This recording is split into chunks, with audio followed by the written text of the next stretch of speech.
Well, hello, friends. Thank you for returning back to my garden.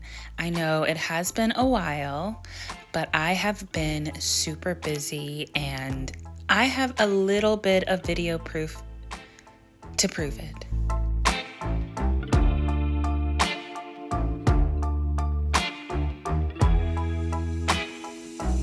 I have mostly been adoring my garden for all of the luscious growth it has put on in the last few years. This is seriously the most lush I have seen my garden since I began.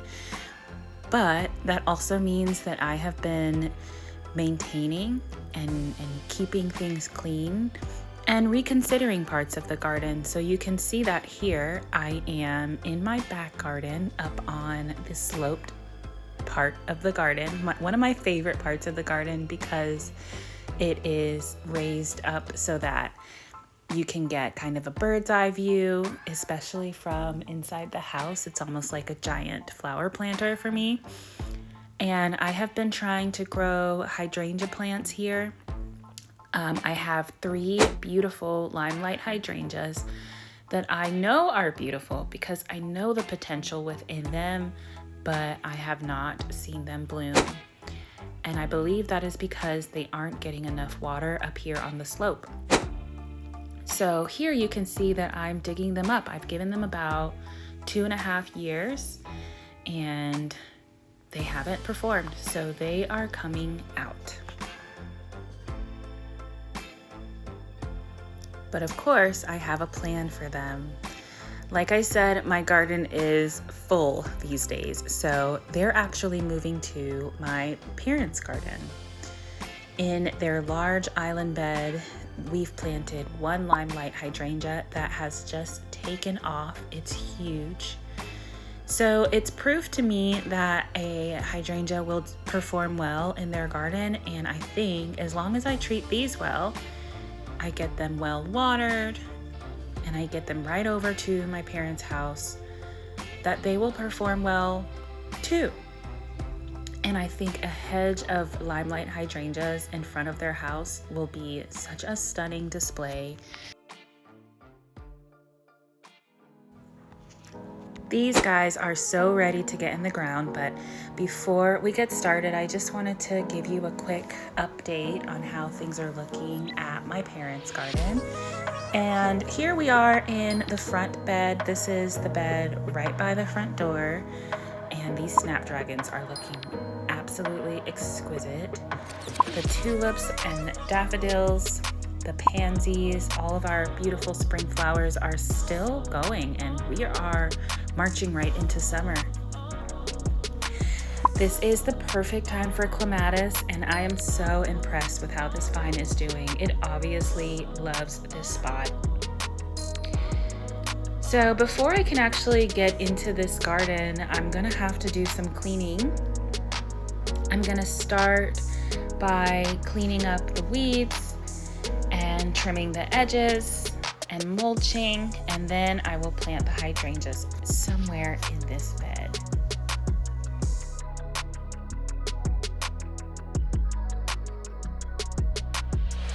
This time of year, I am really a full-time gardener, but I love it. I love spending time in my parents' garden. Their garden is huge and of course requires a little bit more work, but it also feels just like having more runway to play. And although it sometimes can seem like a huge job, you know, if you're someone like me who just loves to tackle something and get it done, it can be overwhelming.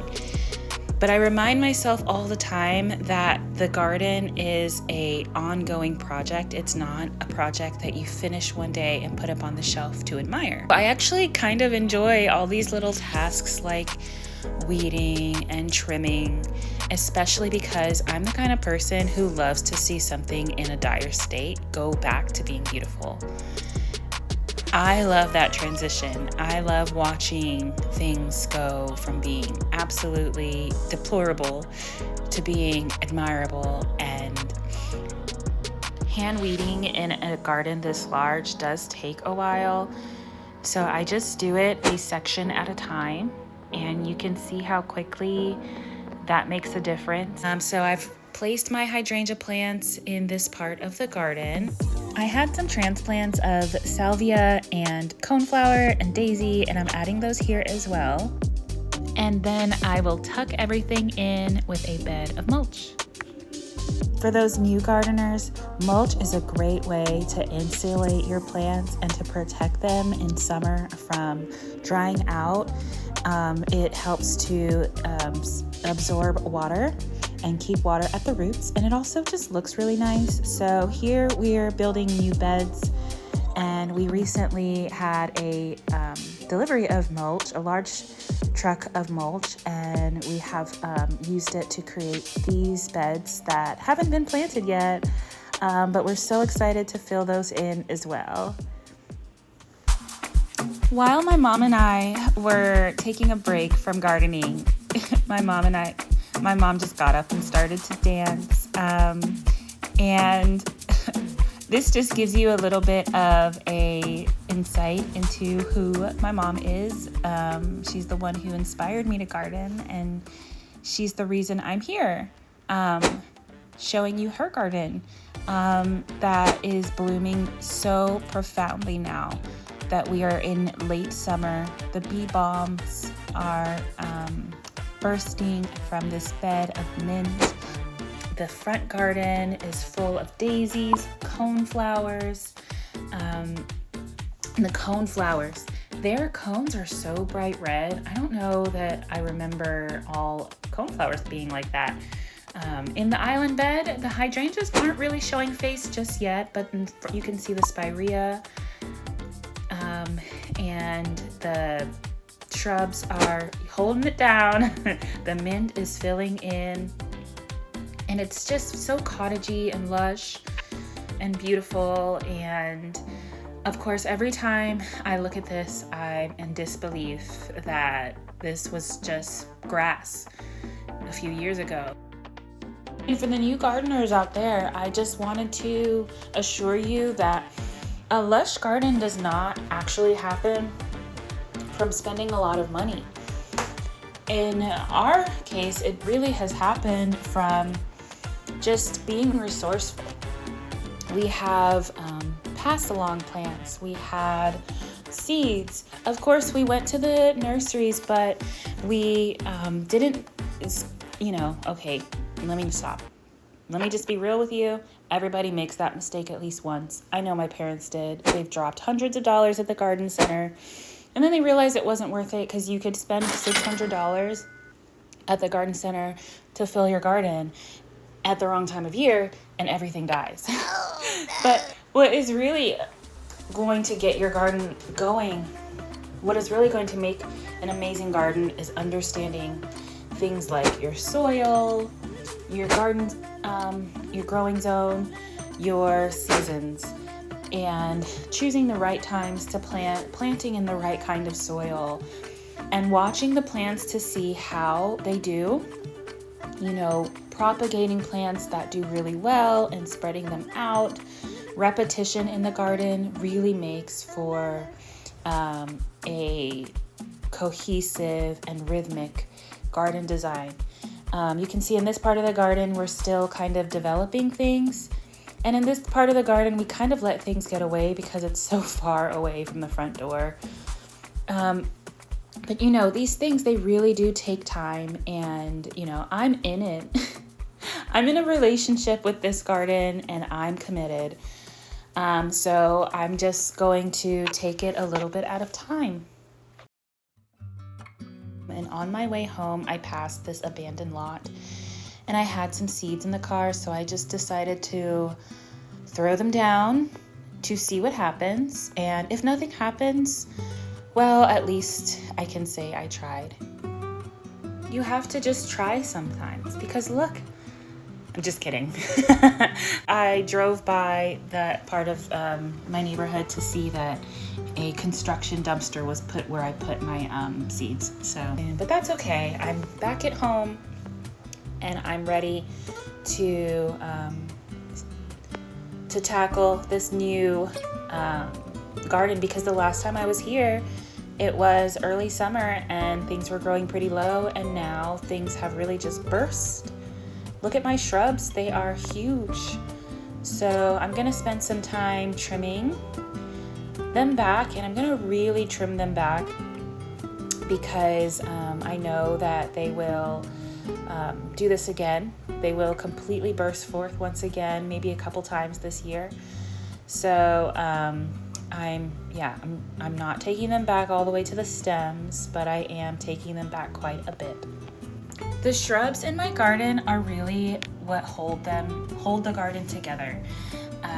The contrast between this loropetalum and the holly behind it give my garden interest. I love the way that the shrub creates this intrigue, because they're so large you can't see around the bend. So I really enjoy this, but this also is probably one of my higher maintenance aspects of the garden. There isn't a lot of weeding to do because most of the space is covered, but I do have to watch the weeds in the rock paths, the gravel paths. And as far as pruning and deadheading, I don't really do that too much. I really just keep it to pruning the large shrubs, and sometimes at night I stay up late thinking about how those shrubs are gonna swallow my home. Okay, anyone watching this, I want you to know how aware I am of the fact that I have planted very large shrubs in my very small garden. I know, I really appreciate the effect because it makes my garden feel 10 times bigger than it actually is. But I understand that it does require a lot of maintenance, and the one thing that keeps me up at night is what will happen when I'm no longer here. I'm not speaking morbidly about after, the final bell rings, but when, I've moved on from this home, because I love this home, but I'm not sure it's my forever home. So I think about, passing this garden on to someone else, and I really love it, but I don't know if anyone else has the same amount of love and attention and patience for this garden that I do. I mean, even pruning these bushes, it's a little bit of work, but I enjoy it, especially when the weather's good. And the other day I had this incident that really pissed me off. There was a gentleman in my neighborhood doing yards, and he saw me pruning, and he said, "Hey babe, you don't have to do that all on your own. You need some help." And I said, "Oh no, I'm fine." And he said, "You don't have to do everything on your own." And I said, "But I can do this on my own." And he got upset, and he was like, "Oh, well, you don't have to be so sarcastic." And now he's shouting at me, and I'm just minding my business, pruning, going, Thank you so much, thank you." I really wish people would understand how tending to one's own garden is a fulfilling pursuit. If I needed help, I would ask.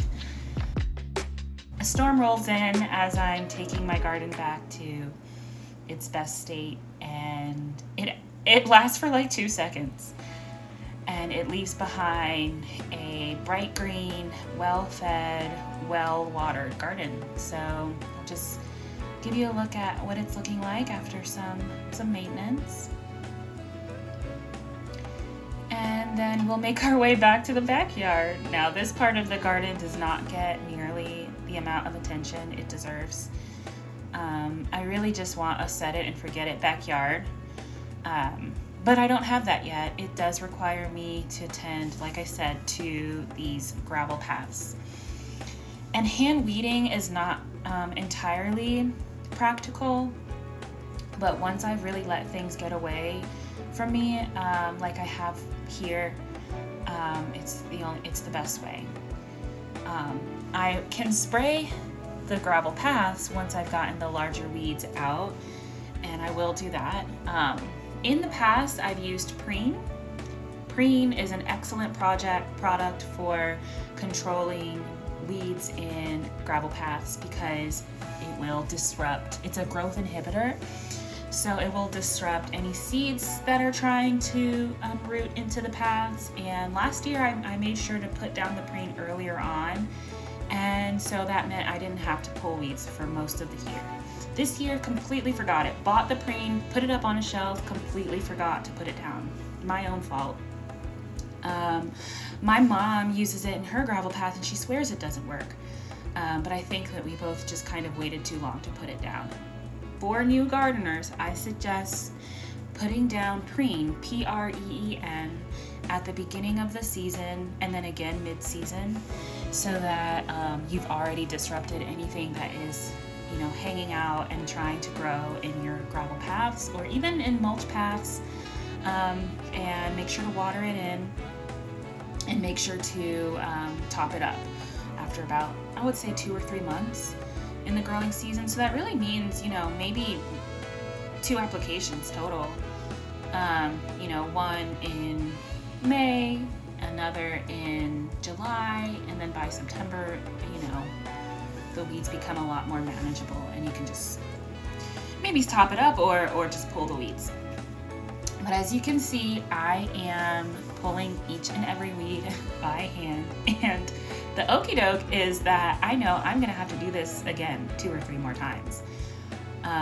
But on this particular day, the weather is super nice, and you know, I've got my podcast, I've got music, and I'm just zoning out. And when I've had a particularly stressful week, it's tasks like this that really get me through.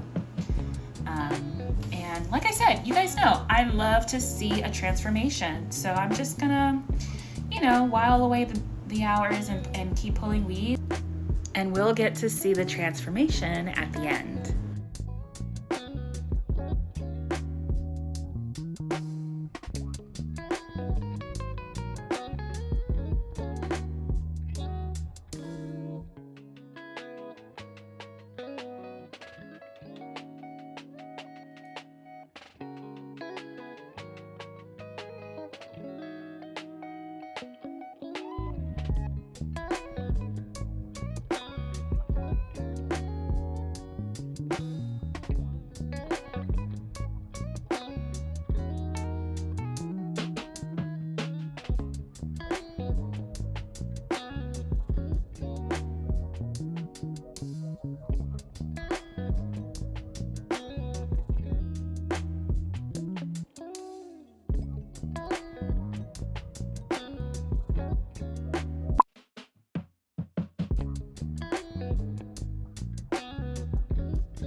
Another day, another giant area of a garden weeded.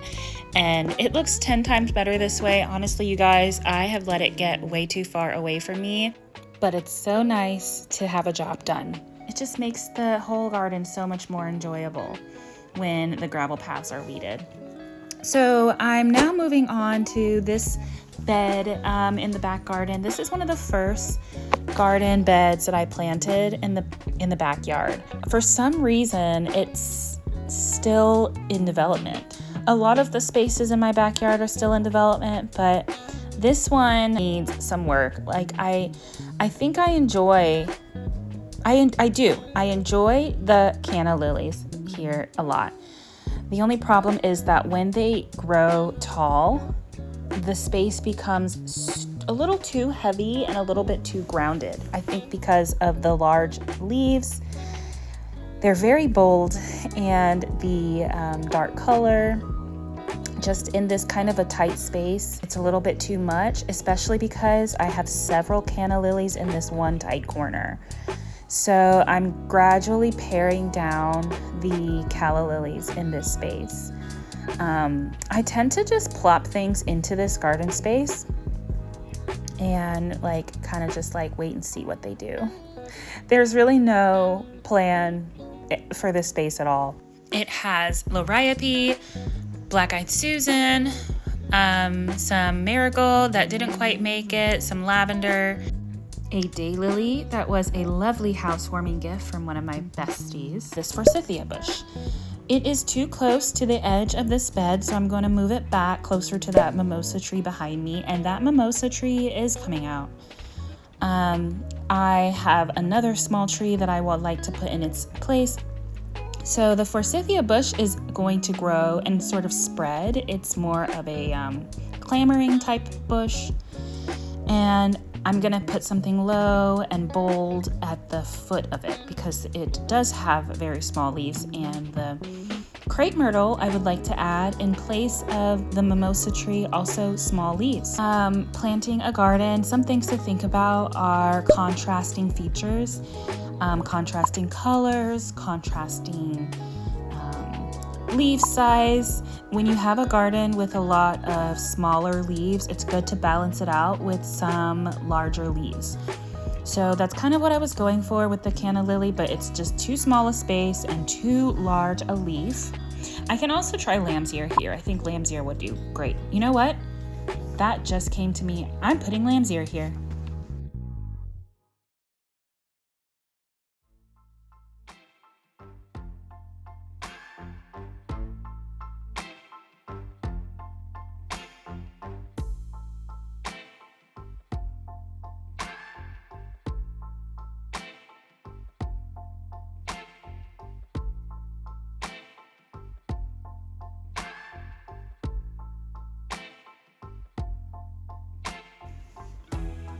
As late summer approaches, I'm really appreciating the green space I've created on my front patio.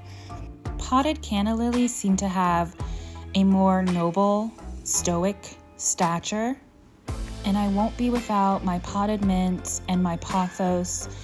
Potted mint helps to repel pests. Pothos and spider plants are super long lasting as well as low maintenance, and that is my favorite part of my garden. Overall, it's pretty low maintenance, and at this time of year, I'm just appreciating the bloom. I'm not spending a lot of time maintaining in late summer. It's just a little bit too hot. So weeds tend to thrive just as much as the plants do.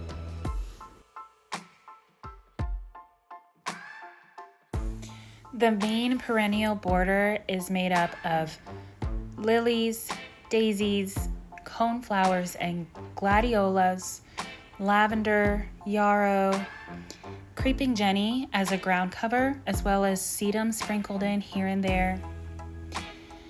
And in this perennial border, I really appreciate how this combination of flowers carries me right through early spring, late spring, early summer, and late summer. The daffodils in early spring, the daisies and lilies in late spring, coneflowers, gladiola take over in early and late summer, and then even in the later part of summer, I've got plenty of asters and dahlia. The lavender actually go the entire growing season.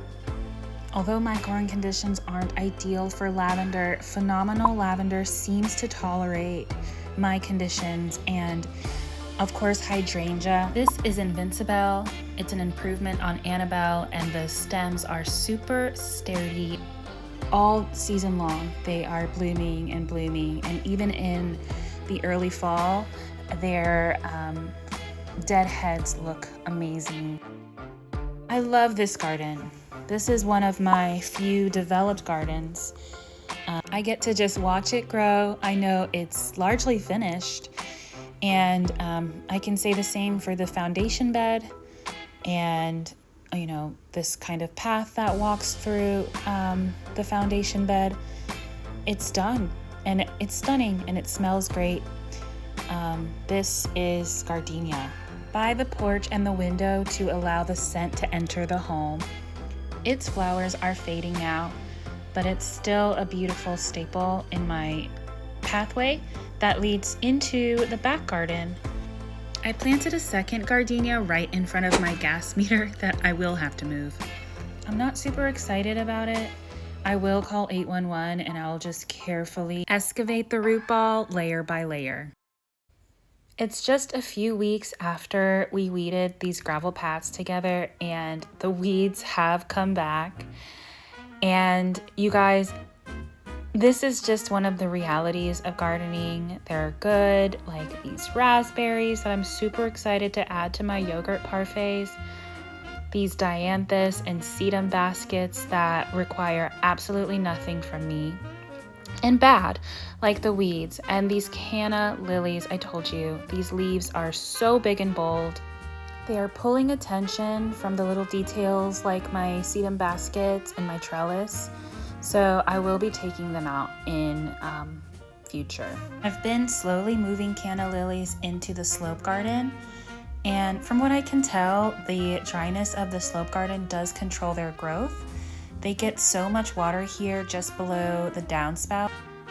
Since macrophylla hydrangea enjoy this spot, maybe I'll replace the canna lily with those. Look at these mums. They have been flowering all year long. I've never experienced that with mums before. The vines that hang off of my slope garden really add this ethereal quality to the back garden, but they also cover the ground and mean that I don't have to do a lot of weeding.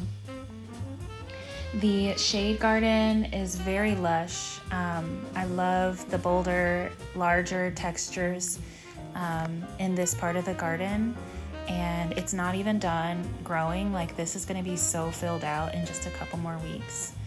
A still bee is offering this bright pink color, but so are all of these different foliage colors, like in the painted fern and in this beautiful bugleweed.